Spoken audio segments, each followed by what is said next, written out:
तर नमस्कार मित्रांनो, हे कोळशीच्या सड्यावरती आम्ही आलो निशाण टेंबेचे आणि ओव्हर कॉन्फिडन्समुळे पुढे उतरायचं कसं, कुठच्या दिशेने आम्ही आलो आणि आता जायचं कुठच्या दिशेला हेच समजेन असं झालं.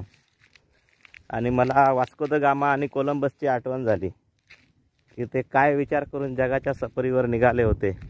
भले त्यांच्याकडे होकायंत्र होतं असेल, परंतु समुद्रमार्गे एक गेला अमेरिकेच्या दिशेने आणि दुसरा आफ्रिकेला वळसा घालून भारतापर्यंत पोचला. तर त्या मंडळींची काय जिगर होती, काय जिद्द होती, त्याचा मला विचार पडला. आता तुम्हाला दिसत असेल इथे समोर हा डोंगर जो कोकिसरे आणि पियाळी गावच्या मध्ये आहे. सह्याद्रीच्या रांगा पुढे सुरू होतात आणि ते समोर माझे मित्र संदीप शिंदे आहेत. त्यांचाच गाव आहे, परंतु रस्ता आम्ही दोघेही चुकलो.